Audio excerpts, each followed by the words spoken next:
In 1996, the Dow Jones Industrial Average crosses 6,000 for the first time, and the Comprehensive Test Ban Treaty is adopted. The Cowboys beat the Steelers in the Super Bowl, and Bill Clinton is reelected to a second term. Apple announces its acquisition of a little-known company called Next, bringing back on Steve Jobs as an advisor. And CommonWealth Magazine, along with its parent organization Mass Inc., was launched. At the time, the idea was simple. Massachusetts needed a news organization that would dive deeply into the politics, and perhaps more importantly, the policy of the day with context and nuance. Modeled after the now-defunct New England Monthly, CommonWealth was founded on a concern that civic participation was in decline and that, quote, the two entrenched political parties wrestle entertainingly but irrelevantly under a circus tent, end quote. In 2018, CommonWealth ceased printing a physical magazine, and 5 years later it was rebranded CommonWealth Beacon, a nod to its new life as a digital publication. Over the years, this organization has tackled weighty subjects like the cracks in the Massachusetts education system, problems with the criminal justice system, the state's energy transformation, and the lack of transparency around the state legislature. And of course, the trials and tribulations of middle-class residents trying to survive in one of the most expensive states in the country. We'll get back to that last story in a little bit.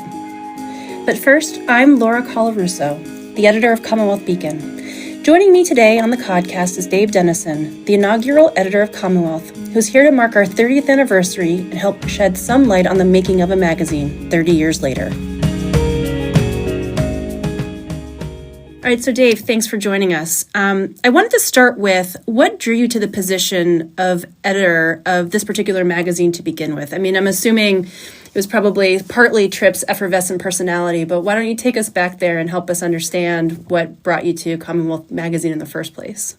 It was a little bit of the stars aligning in a certain way. I had been freelancing and was looking for some sort of new journalistic challenge. And so I went to go visit Jack Beatty, who was at the time an editor at The Atlantic, and The Atlantic at that time still was in Boston. Went into their office and sat down with Jack and said, I really think there ought to be some sort of new magazine in New England, like we used to have New England Monthly. And Jack told me he had just recently had a visit with these two guys, Tripp Jones and Mike Gritton, who were trying to start something up, and you should go talk to them, which was good advice. I did go talk to Tripp and Mike, and we started putting our minds together about what they wanted to do and what I thought I might be able to contribute. And it led to the discussions of how this think tank that they wanted to set up with the backing from Mitchell Kurtzman would perhaps have some sort of journalistic element to it, perhaps a quarterly magazine. And that got the ball rolling, and we had a pretty good meeting of the minds. I did a memo for them about thinking through how a magazine would work as part of a think tank. There are different ways to do it, which I outlined. And those conversations led to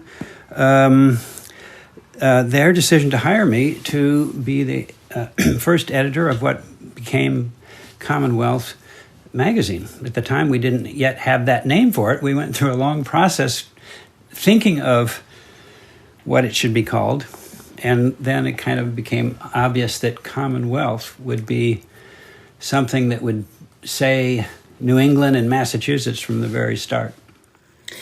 Was it New England and Massachusetts? I'm curious about the name, actually.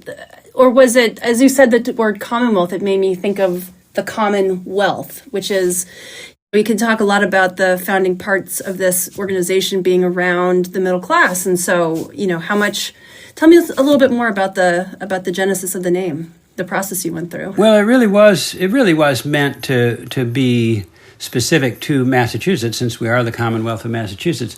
I say New England because that whole tradition of thinking about the Commonwealth in a certain way and the common good and the role of government is a long New England tradition. And you find, for example, still the town meeting form of government in Vermont, New Hampshire, and Massachusetts, and through, it's a New England tradition to have a particular style of participatory government. But they did really want the think tank to concentrate on Massachusetts, and that's what we started to, as we went forth as a magazine, we called it Politics, Ideas, and Civic Life in Massachusetts was our tagline.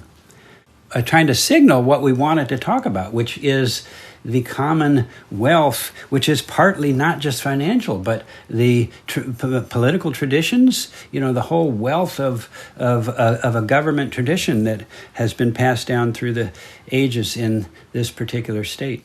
I was curious what the reception was like when you started this, because, obviously 1996, a very different time in the journalism industry. There were many more publications, many more reporters.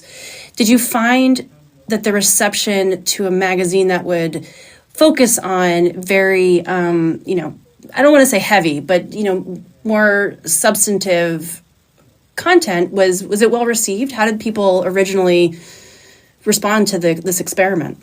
It came out, and you don't know what people are going to react, what people are going to say. You get very nervous about what the reception is going to be. And the Globe's media reporter, Mark Jerkowitz, came over to interview us, and they took a photo and everything.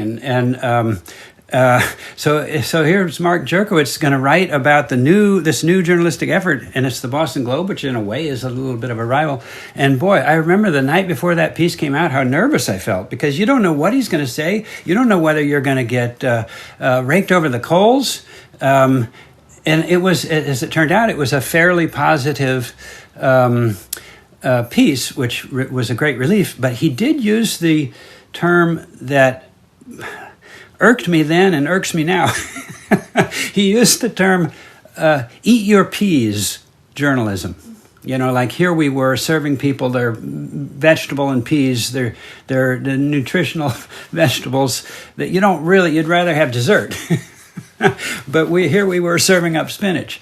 And that's common whenever you're trying to do a certain type of deep governmental reporting. There is this assumption in the mass media world that people aren't going to want to spend time with that. It's not entertaining. And that turned out not to be true, right? It turned out that if you do the stories well enough with writers who know what they're doing, that you can overcome that, and that's the whole challenge, is to write a magazine piece that has such a good opening that people start it and keep going. But part of that is, can you get good writers? And there were plenty of great writers on the Massachusetts scene at the time, and there still are.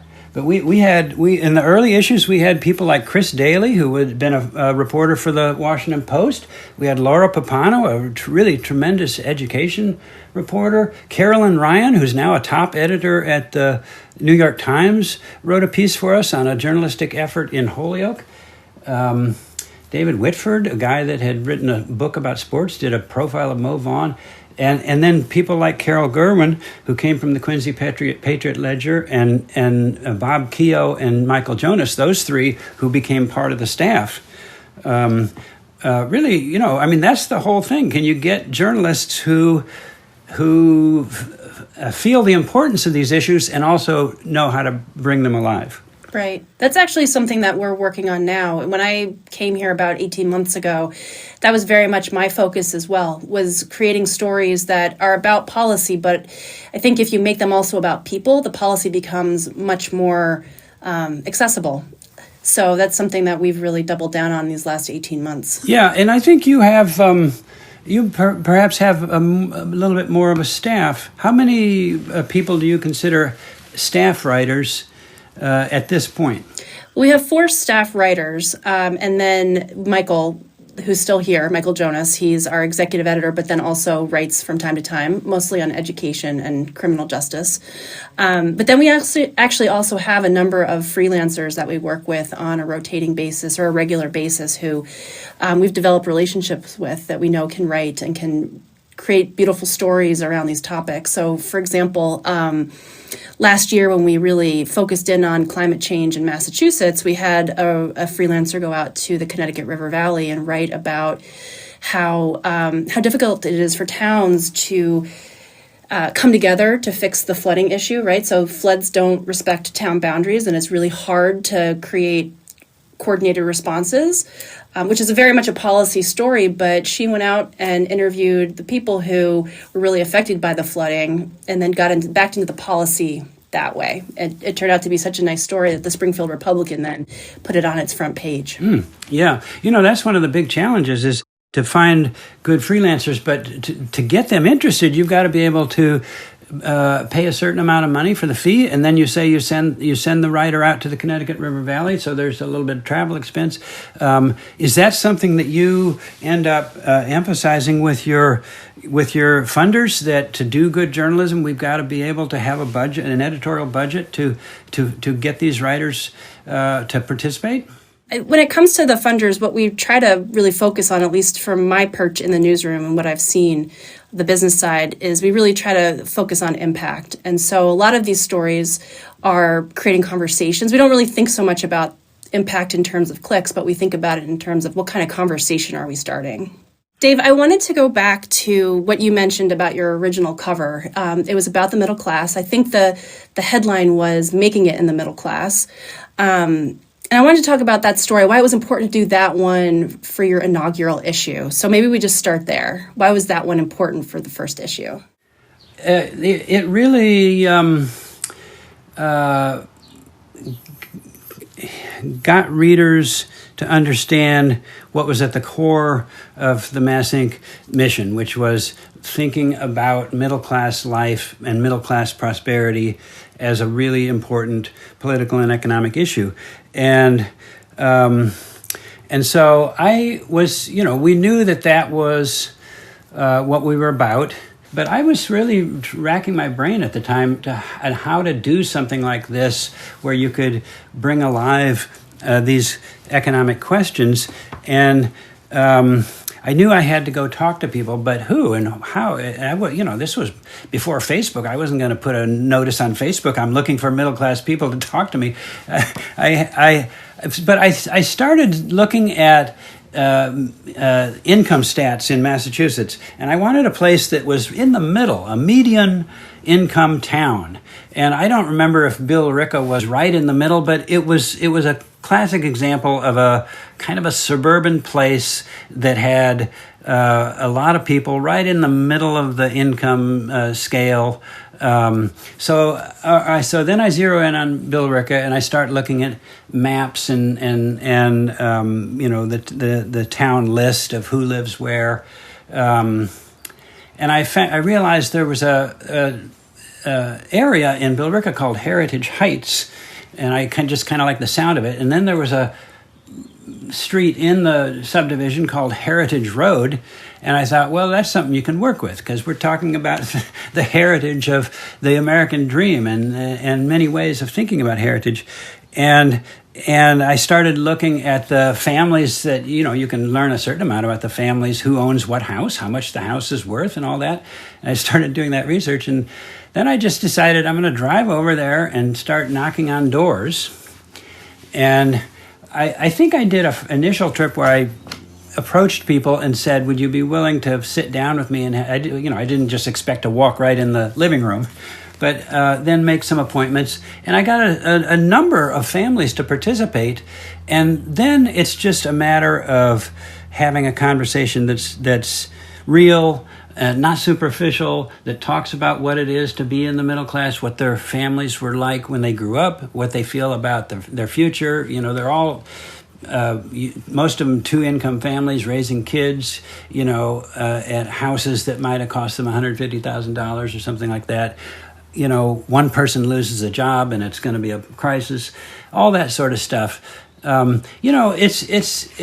It's something journalists like to do, but anthropologists do it better when they do ethnographic studies. Like Arlie Hochschild is one who does this, and the whole point is spend enough time with these people that you get to a somewhat deeper level. Most newspaper journalists go out, and their whole point is let's spend 15, 20 minutes with someone so we get some quotes, and then we can put the quotes in the story. That's not deep enough. I tried to go a little bit deeper on that. One reaction, I don't know what the general reaction was, but I do remember that some of my friends commented about the cover itself, in which we had a mom, a dad with two kids posing for the camera, and the surprise was, this is an unusual magazine cover because the people are so ordinary looking, sitting on their sofa in their suburban house. These are not the people you're used to seeing on magazine covers. They're not celebrities. They're not all glammed up. So I think that was a little bit shocking to some people. Our covers got better as we went along, and we did get some really good photographers to start thinking about cover photography, which is really a big deal in the magazine world. I was thinking about our third issue, where we had a beautiful photograph of two kids in a playground, kind of shot close up and cropped interestingly, and done in kind of a blue tint. Beautiful cover. There's so much you can do when you're working with talented photographers, and we had some good people to work with at that point. Right. Well, at least one of the families actually wound up in our story that just published out this week about, we went back to Billerica, did the same look at Heritage Road, and one of the main characters from your original piece wound up in this piece as well, so we could see 30 years later what life was like for that family. The concerns about how much am I going to be able to make, how much do I need to survive, it's woven through that original story, it's woven through Chris Lazinski's story, our latest update on it. And actually, I guess that kind of leads me to a question for you, Dave, because as I read this first story that you did in preparation for doing our own, I was really struck by how similar some of the themes are, how similar some of the concerns still are around, quote unquote, making it in the middle class. I think there's still a lot of anxiety about slipping out of the middle class. Do we have enough money to send our kids to college, to keep up the house repairs, to even today, I think there might be a bit of an update in, can I even afford the house in the first place? But I'm curious if you see a lot of parallels between then and now still. Oh, yeah, and it's one reason that the Institute and CommonWealth Beacon still have lots of work to do, because these issues have not gone away, and where people are as concerned about affordability now as they were then, maybe more so. It really peaks in high inflation times, but even when we're not dealing with an inflation problem, the cost of living in Massachusetts was high then, it remains high. The housing problem, I think, is really continuing to be such a difficult aspect of life in Massachusetts, when young people are, even with a decent job, are going out into the housing market and thinking, how can I pay $500,000? How am I going to get a mortgage for a $500,000 house or a $700,000 house? There are still places that are cheaper than that, but that question, housing especially, and the way that government rules and regulations play into the housing market is still such a huge question, such a fertile ground for journalistic inquiry, I think. Yeah, I think one of the main differences, and you can correct me if you feel differently, but one of the things that I read differently in this story that Chris Lazinski just did for us is that we have multiple characters now where there are multiple generations living at home, or maybe multiple family members from the same generation sharing a house, just I think to make ends meet. And so that feels like it's different. I think it is. Yeah, I think we may look back to the 1990s and think, even though these problems were developing, they might have been better then than they are now in some respects. I think part of this question, and I didn't in that first article go deeply into it. I think I didn't know how, but you can't really talk about the affordability question now, I don't think, without making it part of the inequality of wealth discussion. I don't know if you have thought about this or have done something similar, but 30 years ago, looking at the basic inequality of wealth in Massachusetts as opposed to now, you know that nationally it is off the charts because of the billionaires like Elon Musk. You can see charts now that show the rapid increase in inequality of wealth. I think that does kind of lead into another question around the anxiety, where, we're living in a moment where there's a lot of political and otherwise anxiety around people's ability to make ends meet. And so, take us back to 96 and remind us what that national picture looked like and how your cover story sort of fit into that. I think it was trends that were just beginning to be visible, which is, I think, why the Tripp and Mike and Mitchell Kurtzman had an interest in zeroing in on this particular issue. However, there's another part of this discussion that to me is really important in thinking back to the 1990s, and we also addressed that in the first issue in my opening editorial essay. And this was happening too. It wasn't just an economic discussion. There was a discussion about our actual changing conditions in democratic life. And in the 90s, we tapped into this. There was a lot of attention to the state of democratic life. There was a lot of discussion in places like the Kennedy School, and some of it surrounding the work of Robert Putnam, who was looking at the connection between civic engagement and economic vitality. Really interesting research. And what we were trying to do was not just to talk about pure economic affluence or moving up from the middle class, but we were trying to talk about the connection between the way a region's economy is connected to its civic life. And I think that's what was really different about the way we were thinking in the beginning of this experiment, because you were finding not that much in the media that was making that connection. There was some attention to Putnam and there was some attention to economics, but the idea that these are connected, I think that was an important part of what we were trying to do and it still is. I think that's still very much.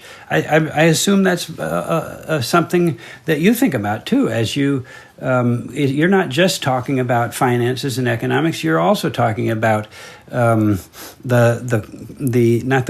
just the quality of life, but the quality of government. Right, and I think today we think about that. The way that we tend to think about civic engagement at the State House is it's around how transparent is the government here. Well, spoiler alert, it's not very transparent. In fact, we're one of the worst states in the country when it comes to opens record laws. The legislature often takes fairly secretive votes that's hard to get the vote tallies for. We also have some of the least competitive elections in the country, which I think is, part and parcel of the fact that we have a legislature that's not very closely covered, and so there just isn't the sense of even knowing what your legislator is doing at the State House. And so I think it's become a fairly tough nut for us to crack. Yeah, and that's exactly what I'm talking about. I think you hit it right hit the nail on the head there. I remember being so irked in my time in the early years of Commonwealth about this particular issue, which was the insular, closed, secretive culture of the legislature, and part of that affects us as journalists because not having good open meetings law and open records law means it's harder for us to find out what's going on. But also it closes off participation from the outside world, from activists as well, nonprofit interests. Anyone who's not a high-paid lobbyist has trouble, and this is playing out. We talk about things that seem similar today to 30 years ago. This is playing out now, as you know. You've covered it with the state auditor making her attempts to try to penetrate that secretive culture up there, and the resistance from the House and the Senate to having some eyes. You mentioned it. The way that Massachusetts compares to other states. This is one of the weird ways that Massachusetts is at the bottom. The Society of Professional Journalists awarded Massachusetts in 2026 the Black Hole Award. like our government, our state government is a black hole. And that's a big assignment for all CommonWealth Beacon and the Globe and everyone else. I think it's very apropos, and it's funny because I wasn't here in 1996. I didn't live in Massachusetts, but I can only imagine that it's gotten worse because of social media, where at least it used to be that politicians would need the media to get their messages out, and now they can go directly to people through Twitter, through Facebook, whatever media they want to choose, they can go directly. And so I think it's created an extra hurdle for us these days to try to get meaningful comment or even just get somebody on the phone to talk through an issue, because they don't need us as much as they used to. That reminds me of one of the funniest moments I had in the early days. I decided I was going to do a profile of the House Speaker, Tom Finneran, who was at the time extremely powerful. And his opposite number in the Senate was Tom Birmingham. But Finneran was a working class guy. Birmingham was a Harvard guy. Finneran was a working class guy. The House Speaker, he really believed in controlling the power as much as possible himself and not having much participation from House members. And I went over to his beautiful House Speaker office and sat down with him and had long conversations, some of which turned out to be pretty revealing of where things would go later when we talked about honesty in government. And he said to me straight out, there are times where you just can't tell people the truth, which later got him in trouble. But one of the things I noticed as I was in his office, I looked around, there was no computer. And I called it to his attention. You don't have a computer? He was saying he writes letters to his daughter every day, who was in college, and he writes them longhand. And then he confessed to me, no, I don't know how to use a computer. That's amazing. I just want to go back to something we were talking about, the founding memo that you wrote before, or at the beginning of this experiment, as we keep calling it. And I'm going to read you a piece of it right now so I can get your reaction to it and get you to kind of explain it. You write, quote, "Our subject is politics in Massachusetts. By politics, we have in mind not just the activity most people think of when they hear the term, but what Webster's defines as, quote, the science and art of government. Paying attention to the science of government means examining the realm of public policy. We want to know which policies work and which do not, and which might work if given the chance. The art of government has more to do with what people say and do in the public arena, and with the state of citizens' involvement in self-government. We see policy and participation as two supports under the same bridge. One can't be effective without the other." I just wanted to ask you why that was important as part of your founding document. I hadn't looked at that in a long time, but I'm glad I started with the word politics, because I think it all flows from there. Politics is the way that societies can make decisions without coercion, with deliberation, with participation, and it really is central to having good government. It's one of the reasons I was so concerned in the Finneran days that they thought you could have government behind closed doors with them making the decisions without much political participation, which really means without much in the way of politics. I mean, it didn't mean that you don't have campaigns and elections, but you didn't have an openness to ordinary people coming in and having some sort of bargaining and negotiation and conversation with the people in power. If you don't have that, you don't have democratic politics. And I thought, even though we were doing a think tank that was based on that was devoted to public policy, that the magazine would be the way that we could bring that aspect, that part of the discussion into it. And then it really also does have to do with the art and science, because that has to do with the way that systems are running. I remember we did pretty early on in one of our first issues on the question of crime and criminal justice, which was central to the Mass Inc.'s work. We did a piece by our very talented associate editor, Carol Gerwin, about probation. And she went deep into the probation system to understand what was working, why there were so many people who were on probation that were then out on the streets and often committing new crimes without much real supervision. And her story, if you spent time with it, really illuminated the way that this system was breaking down and why and where. But also that was true with education reform. We looked a lot. There was so much attention in the 90s to education reform and the way that school funding affected disparities from school district to school district, and some school districts being affluent and excellent for their children, and other ones really struggling. That's also part of the science of government, and it was my hope that if we could also bring in a wider sense of what politics has to do with all this, that you could illuminate this era of government in a way that was more than just the mechanics of government. Right. I think those are all my questions. Dave, were there any others that you wanted to ask me?